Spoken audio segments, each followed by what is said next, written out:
I'm a first-year freshman who just started college back in fall of 2025. I'm only in my second semester, so take everything I say here with a grain of salt. Most things I will be ranting about in this video are going to be of personal opinions and personal experiences. My brain has a tendency to fly off track from time to time when I talk about random stuff, so I'll probably be going off on a side tangent at least once during this video. But without further ado, let's get started.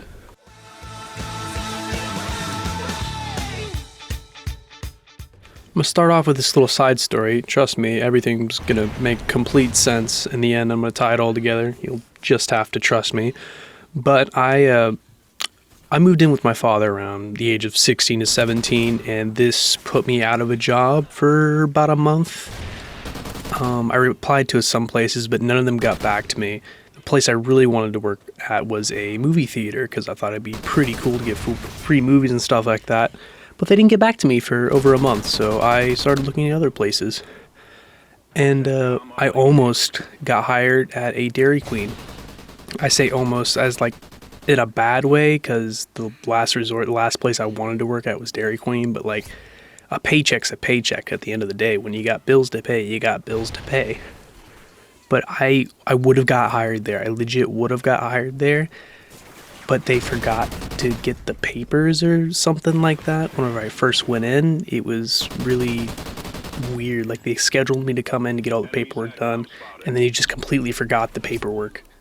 And so I was a little bummed, but like, it wasn't a complete waste of time because they gave me some free ice cream for the inconvenience. So they're all right in my book. I was going to come back once they got the paperwork, but not only like I want to say an hour later, like around 5 p.m., if I remember correctly. This was like over 2 years ago, so some of this information is going to be wrong.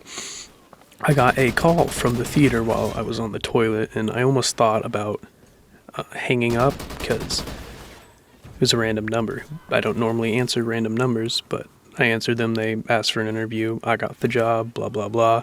Whole point I went into this little side tangent is something I want to talk about, the butterfly effect. Like, if you ever played Until Dawn, you'll know exactly what I mean. It's when a butterfly flaps its wings, it may cause a hurricane in the future. Anyways, the premise of the butterfly effect is the smallest thing can cause something huge to happen down the line, like with me getting hired. If I didn't answer that call, I probably would have never got that job. Like, say you start smoking at 12, you're probably going to get lung cancer later in life. But off that depressing note, let's get into the actual subject matter of the video.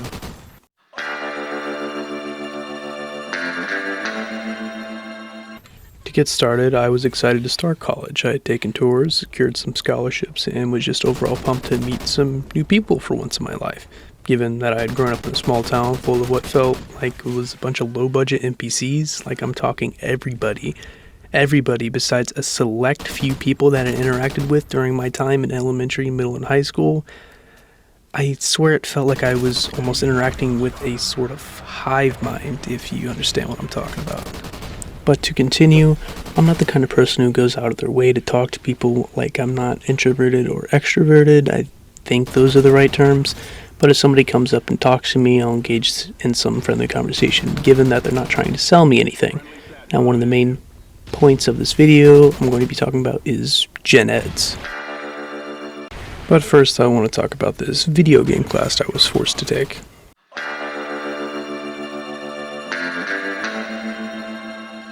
Okay, so the reason I bring up the video game class to even begin with is because it reminds me of high school in an eerie sort of way.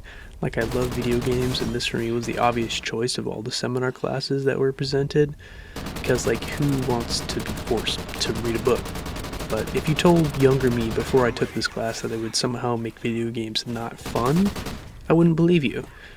So, first of all, it started alright until the first 20 minutes into the first class period of the actual class, when the professor mentioned that we were going to be playing BioShock Infinite. Now, for all the BioShock fans out there, I want to make this clear. I do not think BioShock games are bad, but in this particular setting, imagine not getting any creative choice in what you do, kind of like high school per se. You also have to take notes on a game and try to find the deeper meaning behind why they worship the founding fathers' balls. Like, being forced to play it wasn't already enough. We also had to pay $30 for the game out of our own wallets, on top of having to buy a $60 book that I think we used one time in the beginning of the semester, and I can't recall a single time we used it again. But to continue on why I even mentioned this class to begin with, I figured that going into college was going to be a lot different from high school, in the sense that the people I would be interacting with on a day-to-day basis wouldn't be special needs or act like they were living off paint chips their entire life. Which brings me to my next point as to why I even brought up this class. There was a group project towards the end.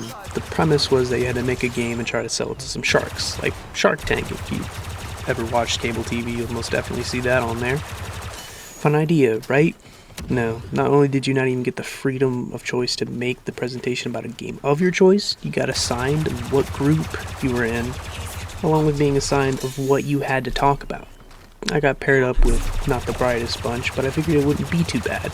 We exchanged some contact information, all seemed well, until literally none of them wanted to meet up outside of class time to work on this project for 2 whole weeks. And I'll be honest, I'm not perfect, I completely forgot about it. So it ended up with me cramming to do this project at like 1 a.m. because I had work to do till 12 a.m. that night because I was working at a theater at that time, if you remember me saying that like 3 minutes ago. So I ended up staying up till like 4 a.m. with the help of my girlfriend to get everything finished in time just for them to finally want to meet up at like around 9 a.m., like a good 2 to 3 hours before the project was due to be presented. As to which 2 of the 4 group members only showed up on time to actually help, with one of them not even showing up at all up until the presentation time, despite saying he was going to be going to the meeting multiple times in the group chat. And they ended up throwing the presentation hard. Like, I literally made a script for them and everything, and they somehow managed to mess that up. But to wrap up this huge mess, I spoke to the professor afterwards and ended up getting a good grade, and I presumed that they did not. I didn't like throw them under the bus, but I did say that I did a great amount of work of it. Now we're finally on to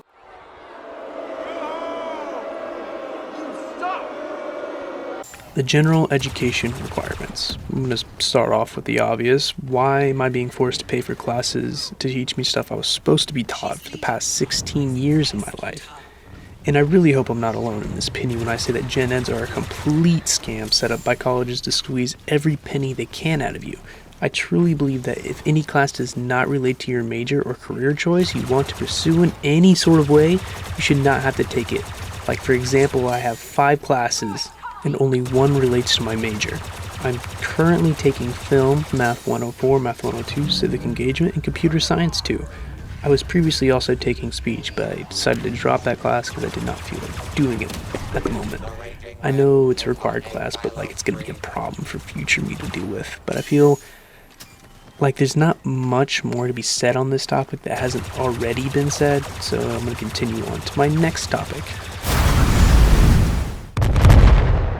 Now, I may have an extremely strong opinion on this when I say this, but you should not be teaching a class when you can barely even speak English in a predominantly English-speaking country.